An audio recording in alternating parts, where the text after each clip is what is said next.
Hi, friends. Thanks for joining us. Do Benny and I a favor and smash that subscribe button. We've been really thankful to have a consistent line of new subscribers throughout the year, so please keep that going. It helps the channel grow. It helps us get the word out. Benny, where can they find us on social media? Yeah, you can find us at Ray Benny Sports. We're on Facebook, Twitter, Instagram, TikTok. Check us out also on Reddit and Discord. And don't forget, leave us a rating on your favorite podcast provider. And don't forget to check out our sponsor, Fahrenheit Airbrushing. Stand out on the ice, pavement, field, or in the stands with a custom airbrush helmet, goalie mask, or any type of project. A local Manitoba business with affordable solutions. Check out Fahrenheit Airbrushing on Facebook or call them at 204-891-7431. And don't forget to tell them that Ray and Benny sent you. New Jets season. Y'all must want some custom projects for that. Yeah, you can get a lot of stuff done. We talked about this before. It doesn't have to be a helmet. It could be anything. But shout out to all you Ute goalies out there. Maybe you need a new helmet. Ask for one for Christmas and go to Fahrenheit Airbrushing. Because Christmas is already coming.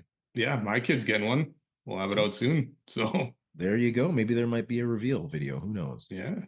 Let's go. Let's talk about the Bombers.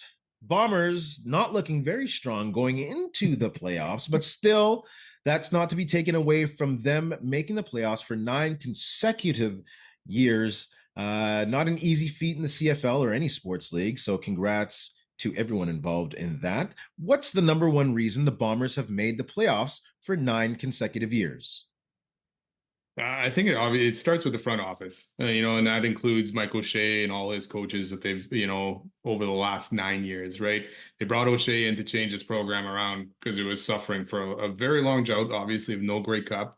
But even the playoffs, like we were hit and miss, right? And they just brought stability with Kyle Walters and Mike O'Shea in, and then his coaches, starting with, the offensive coordinators and Paul LaPolice, Buck Pierce, all those guys, a little bit of continuity, and then on defense with Richie Hall and everything, and now Jordan Younger. So I feel that stability, and obviously being able to keep some guys as well, but that front office stability and coaching stability has definitely helped them out. I'm going to go the number one reason, Kyle Walters. He's the one who brought in, I actually wrote Mike Kelly. He's the one who brought in Mike O'Shea. They were teammates on Hamilton in 2000, I think, for just one season. He's been a Bomber since 2010. He came in as a special teams coordinator under Paul LaPolice. And if Joe Mack did anything right, he allowed him to get that promotion up to assistant GM before they booted his ass out of the office there. So maybe mini shout out to Joe Mack, but big shout out to Paul LaPolice for bringing in Kyle Walters as a special team coordinator. I think he came right from CIAU. I think it was CIAU at the time, U Sports or whatever you want to call it. So Kyle Walters has brought in not just O'Shea, he's brought in Ted Govea, he's brought in Danny Mack as his assistants, and he's brought in yes, some people like to say now that maybe Walters is taking a back seat to O'Shea. O'Shea might be running the whole show, but you know what?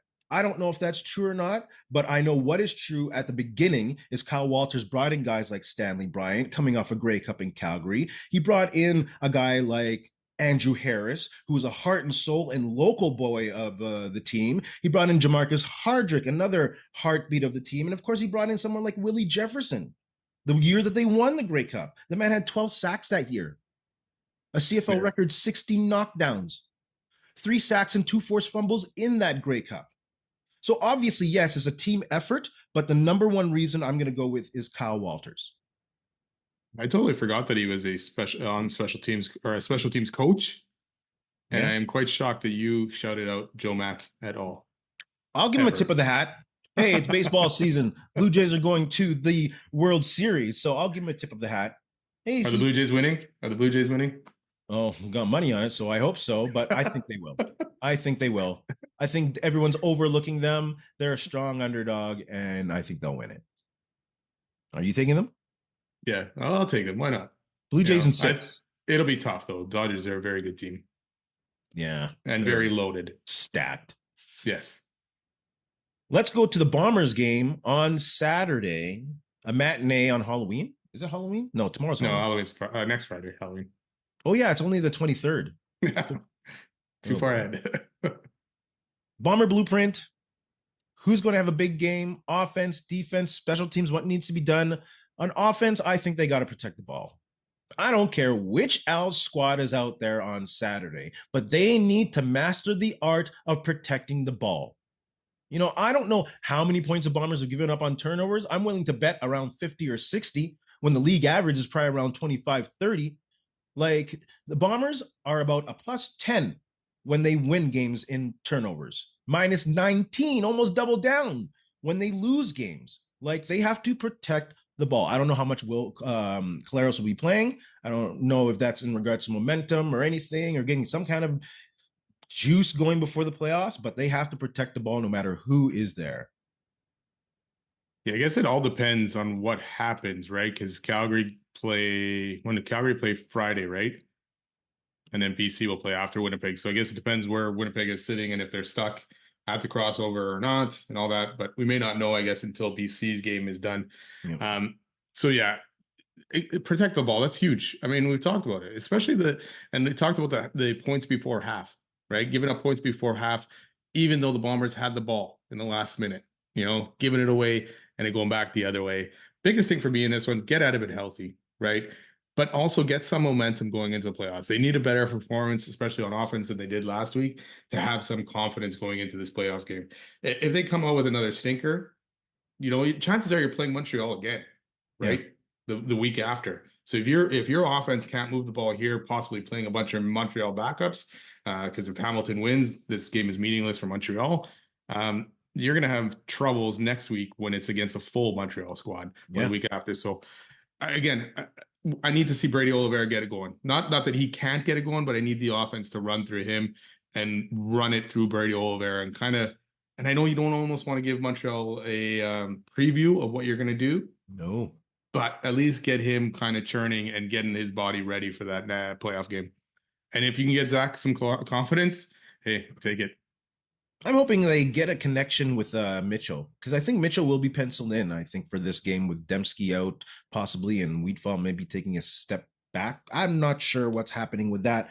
But if Mitchell gets some game time, I would like to, because he was a great safety valve when he was in there. I'm not understanding the use of this guy, to be honest with you. No. But, when he's been in and when he's been called for, he catches the ball.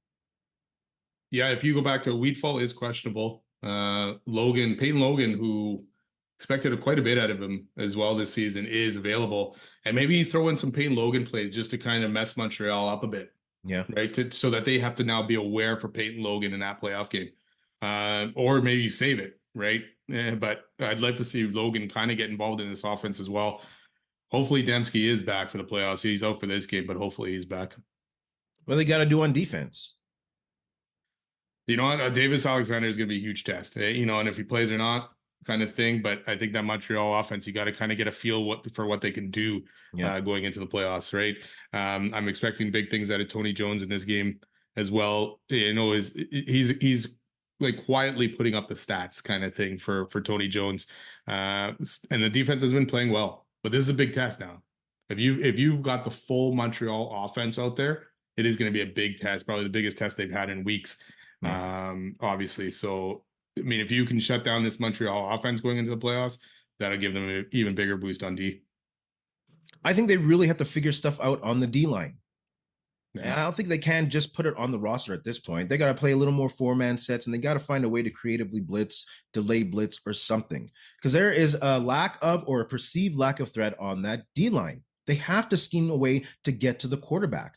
Like, I get it. You have confidence in your secondary to cover the receivers. They have been very good, but the Bombers are last in the league in sacks, last in the league in tackles for a loss. And I think that goes in conjunction with last in the league for interceptions. They all go hand in hand. The Bombers need to create turnovers to go along with not turning over the ball on offense.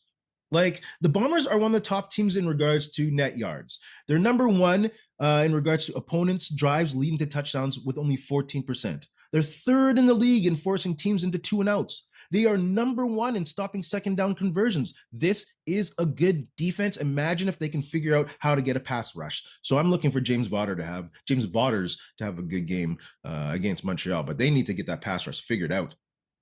Yeah, it's kind of one of those spots where I wish they would have done a little bit more throughout the season because I'm pretty sure they got the cap space for it, and they should have probably looked a little deeper into to getting some help on that D line, Yeah. and finding someone out there, even if it was making a trade or finding an NFL cut that you could have brought in, right? So And imagine if just they got the trade for Lorenzo Molden from I was just Ottawa. gonna say the same thing. Yes, exactly. That deal too. If that was out there, they should have been all over that. Oh, which begs the question of who's running stuff in the front office, but that's an off-season question. Special teams, I think their cover teams just needs to smother. Keep Montreal pinned deep. Montreal's ranked 7th and 9th, respectfully or disrespectfully, in punt returns and kickoff returns. Bombers are 2 and number 3 in covering those. So don't sleep on James Letcher Jr. Dude could still break one, but they really have to execute and keep Montreal pinned deep, or at least not getting a lot of return yards to flip the field. Yeah, totally agree. And on the flip side, we got Trey Vavell. What I want to see from him, yes, obviously a return and all that stuff, but protecting that ball because there's been a few fumbles the last couple games where he's fighting for extra yards when his feet are already wrapped up. It's like you got to learn to just go down at that point, protect the ball and go down, and that's a learning experience. Obviously, he's a rookie, so he's going through that. I want to see that because these fumbles in the playoffs, it's only one game, right? You lose that game, you're out. So you need to make sure you limit the mistakes like you talked about earlier. No turnovers. Yeah, like I'd rather this offense score 28 points in a win and not give up the ball than score like 30, 40 and still have a couple picks here and there. Yeah. Bomber fans, what's your Bomber blueprint? Put that in the comments section below. What do the Bombers need to do? Who's going to have a big game? And I think Vavo will have a big game as well for the Bombers. Now that we know the team nominees for the CFL Awards, who will be the finalists, East, West, for the CFL Awards? Let's start off with the MOP. Who do you got from the West?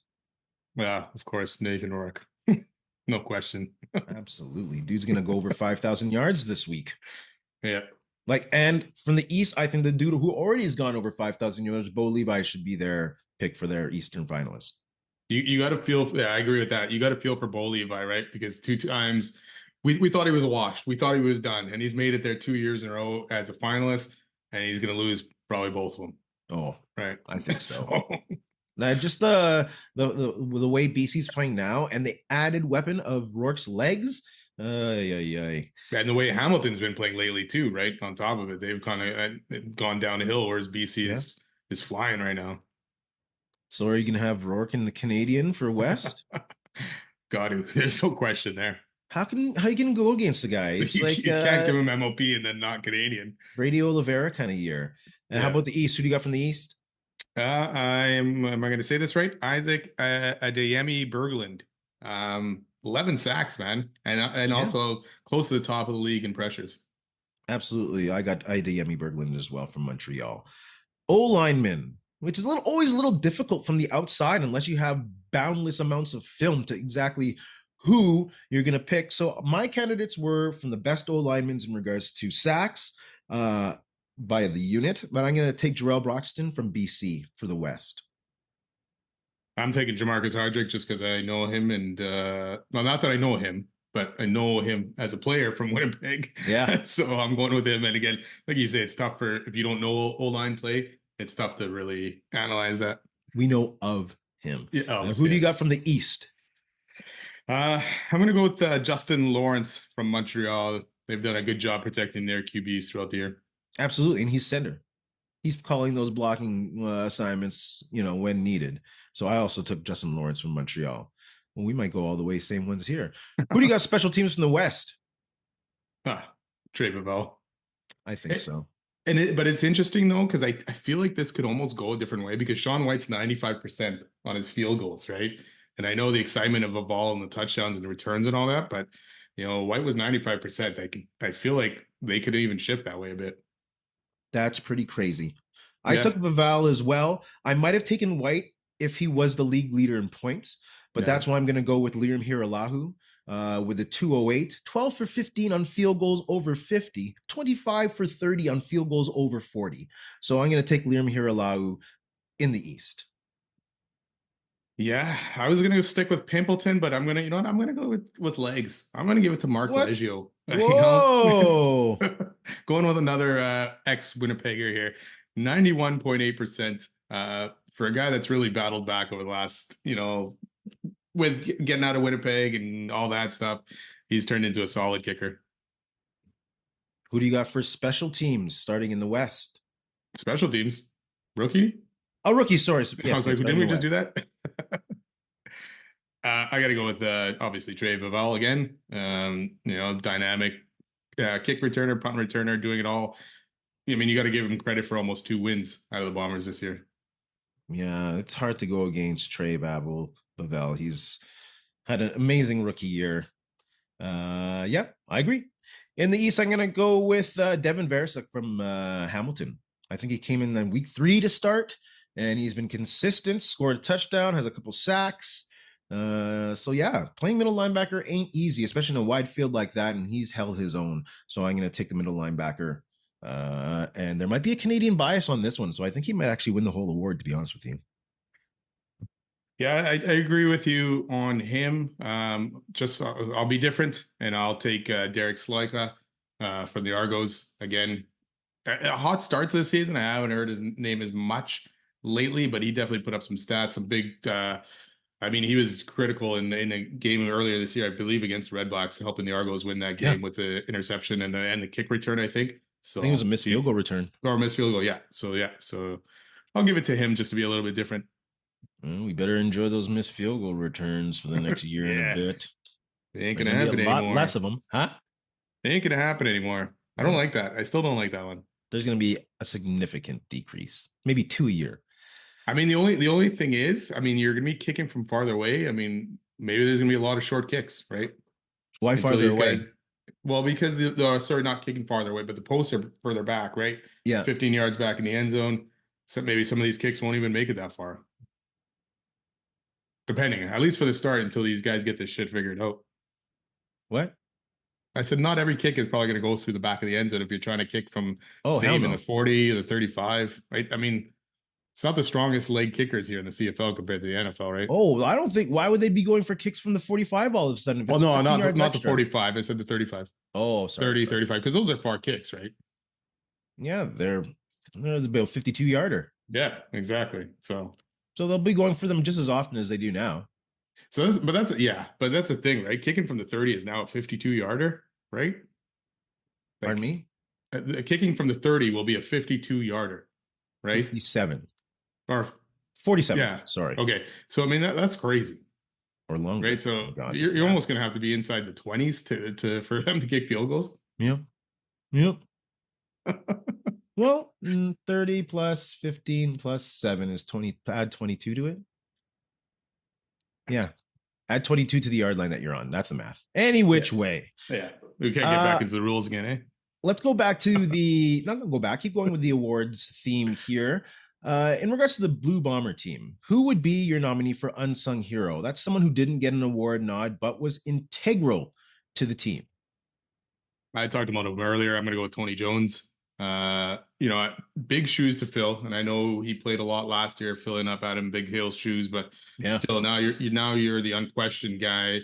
Once they released Big Hill, but I mean, he put up 100 tackles, interception, 4 tackles for a loss, fumble recoveries, all that. Like he really stood head and shoulders in that position for the Bombers, and he didn't let the pressure get to him. And like I said earlier, you don't hear his name a lot, and you don't hear his name being talked about in the league very much. But he's definitely had a fantastic year for the Bombers. Yeah, and no disrespect to Evan Holm, but I thought Tony Jones might have gotten the nod for Defensive Player of the Year. But that's only because I'm biased. I really like that guy from day one. Yeah. I think I'll go with Nick Dembski.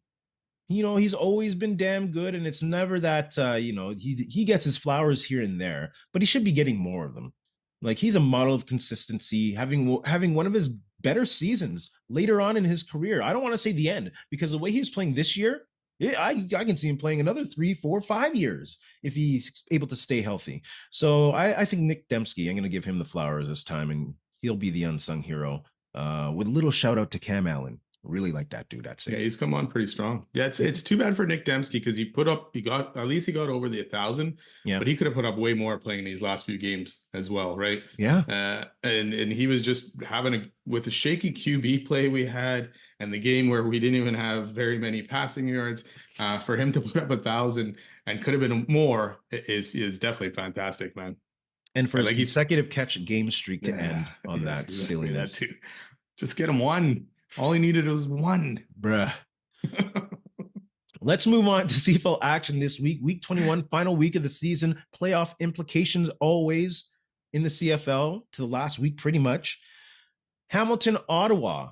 Who do you got in that one? I got Hamilton winning 34-17. I mean, Hamilton obviously got a lot to play for here, and Ottawa's got nothing to play for. So I can't see Hamilton blowing this. I got Hamilton 19, Ottawa 22. I think the Red Blacks will play hard for Bobby Dice. I think they know it's his last game. Hamilton has a better record on the road than they do at home, and I think they'll be caught sleeping. So I'm going to go Hamilton 19, Ottawa 22. Wow. Calgary, Edmonton. I'm going to go Calgary 22, Edmonton 24.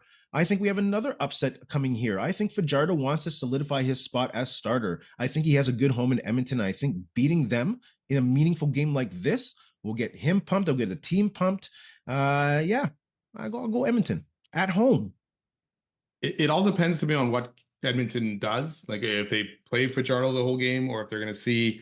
I know Trey Ford apparently dropped down to the third stringer. Yeah. So I don't know if they're going to go to the backup, who I can't even remember who his name was right now. But if they do that, I can see Calgary winning this game. If not, I can see the Elks really wanting to lay it to Calgary in terms of it. But I'm going to pick Calgary 26, Edmonton 21 at this point. Montreal, Winnipeg. Who do you got? Again, depends who's playing. But, if Alexander is playing, I'm going to pick Montreal winning 24-12. If Alexander doesn't play and they're resting a bunch of starters, I'm still picking Montreal 24-12. I'm going off what I have earlier with Hamilton and Ottawa. Ottawa wins. Montreal can solidify their spot. So Montreal 27, Winnipeg 17. Yeah, sorry, Bombers. BC, Saskatchewan. I got BC 16, Saskatchewan 20. SAS backups are a bit warmer from last week. And with Calgary losing, I don't think BC wants to risk their MOP or Betts or Hatcher or anyone else. So I'm going to let Saskatchewan win this one at home. Just because their backups are a little warmer from last week. So if Calgary win, BC has to win, right? Pardon me? If Calgary win their game, BC has to win their game to host the West Semi. Yes. Yeah, I mean, of course, anything can happen here, but it depends what stakes for BC. But I'm going to pick 28-14. BC beats Saskatchewan. Yes. I already have Calgary losing. So I that's why I think BC is going to chill. Bomber fans and CFL fans, put your predictions in the comments section below. Don't forget to smash that subscribe button and hit that thumbs up like. Let's move on to some Winnipeg Jets talk. Jets 5-1 right now. 6-1, I believe now. 6-1. Can the Jets ride the early season wave and build something sustainable? What are your thoughts on that? Yeah, you know what? I think they can obviously build on top of this. You have to remember, I mean, the injuries are unfortunately piling up. Apparently, Morgan Barron, who we raved about last week, is iffy as well for tonight. Yeah. But they're doing well right now with these guys out, without Lowry, without Sandberg, or without Perfetti. And I know it'll take a bit once these guys get into the lineup to probably get used to the play again, and Lowry getting up to speed. Hey, Jonathan Taves scored his first goal of the year, too, the other night. Mark Scheifele's on fire. Yeah. And Kyle Connor, I mean, Scheifele's just leading this team. And I don't know if it's, again, the snub from the World Cup of Hockey last year and him making sure that he's going to be on this Olympic team this year, that he has started off so hot again. But, yeah, I think they can. I mean, they're obviously ups and downs throughout the whole season. But I think they can build off of this and improve. And I thought they might just get the playoffs. Not just get the playoffs. What did I say? They finished top 3, but I think they can contend again as top of the league and in the Central Division. I agree. Of course they can. They still have injuries early. They're still playing well. They still have players coming back in Perfetti, Sandberg, Lowry later on, and now Morgan Barron. They have arguably the best goalie reigning Hart and Vezina winner, so that's not going to hurt. They have a solid system that guided them to the President's Trophy last year. That they hang a big ass. That's a big banner. That's bigger than the Avco Cup banner. So if they do, knock on wood, win a Stanley Cup, that's crazy. Those banners are going to be massive. Like I won't go all in crazy yet. Like they lost to Dallas, but then they beat the Kings, Islanders, Flyers, and Predators. Predators might be the most impressive team in that group, but they can't really score anyways. So yes, I think they can sustain this. I won't buy all in yet, but I think they'll be contending for a top 3 spot without a doubt. Sorry, I corrected you and I was wrong. They're only 5-1, but to me, they'll be hopefully 6-1 after tonight. This will be an interesting because the Central Division, like looking at those records, is crazy right now. And they play the Mammoth, I believe, tomorrow. Yeah. Who are also 5 or not also, but a 5-2. So that'll be a tough matchup. Once they start going through this Central Division schedule, because obviously the only team they lost to there was Dallas, and they're currently sitting 7th in the Central at 3-3. So that'll be a big test, right? And you haven't played the top dogs like the Golden Knights and you know the Panthers and all that yet. No. So or the Montreal Canadiens, who are apparently a top dog right now. So sure. Devils are 6-1 too. Wow. Oh yes, the Devils. The Devils. Man. Big happenings. Talking about Mark Scheifele coming in hot, past Blake Wheeler for all-time points in the 2.0 era. Where would you rank him all time in NHL Winnipeg Jets players, forwards? I'm going to go easily top 3. Doesn't matter, player, forward, or defense. Taking goalies out of the equation, obviously. Because I got Ducky, Timu, and then Scheifele. I would like to hear an argument for someone else. I do think it's a hard one. Are you going to pick Thomas Steen? I don't think you are. Over Mark Scheifele? No, so Scheifele's top 3. I'm putting him number 2, right behind Ducky, basically, at this point, right?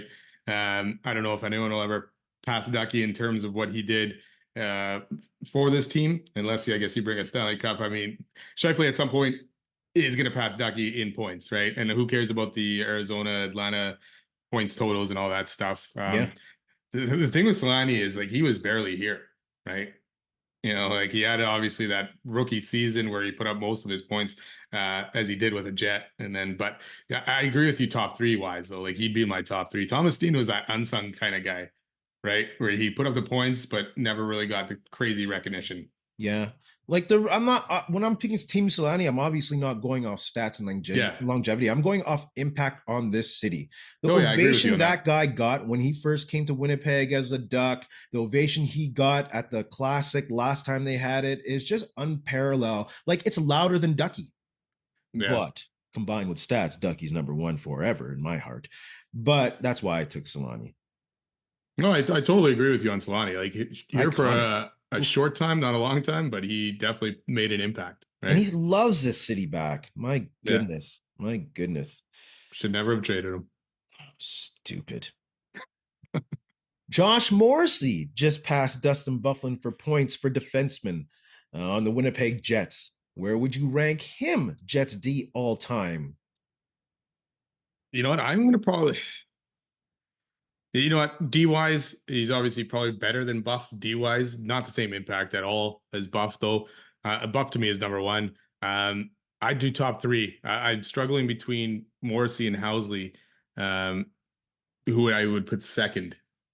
You know, and obviously you got your old stalwarts like Teppo Newman and Dave Ellis and all those guys. But yeah, I'd put him top 3. I got Byfuglien, Newman, and Morrisey.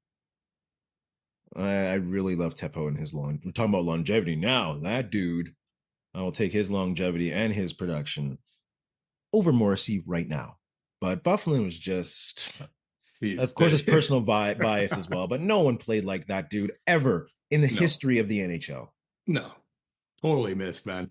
Dude was a forward in Chicago. Yeah, he led them to the Stanley Cup, man. He was a big role in that Stanley Cup win, too. Yeah. The way he planted his ass in front of that net, shoot. Both ends. Question for you, though. Yes. Do you have Solani doing what he did without Housley doing what he did to help Solani? Who knows? You know, Solani had quite a successful career without Phil Housley after. He did, but not to the extent that he did that year, right? Like him and Housley were just that's a record year. On fire, right? It was, I believe, it was a record year for Housley as well. I'd have to look that up, but he's a good one. Yeah, definitely my top 5. They would have been interesting because obviously you got Housley by trading Howard-Chuck, right? Yeah. What would Howard-Chuck and Solani look like together, kind of thing, That could have been crazy. But it was those long passes to Solani, the breakout passes. Crazy. Crazy. Winnipeg Jets fans, who are your top 3 forwards? Who are your top 3 defensemen in celebration of Mark Scheifele and Josh Morrisey and their career milestones? Benny, do you have anything to say to our friends? You know what? Just thanks a lot for listening. Don't forget, subscribe and follow, and go Bombers go, and go Jets go. Come on, Bombers. Just get a little semblance of something good. It doesn't even matter if they lose. Just play a game. Like, play a solid game. Yes. Hold on to the ball, please. Yes. Happy. It's a Halloween game, right? That's maybe why I made the mistake. It's a Halloween themed game. A week before Halloween, because they ain't hosting a game next week. No. In the words of Ed Whalen, in the meantime and in between time, that's it. Another edition of Ray and Benny Talk Sports. Hey, friends and neighbors, don't forget to check us out online on Facebook, TikTok, Instagram, and Twitter at Ray Benny Sports. And don't forget to check out our YouTube channel. Leave a like, leave a comment, tell us what you think.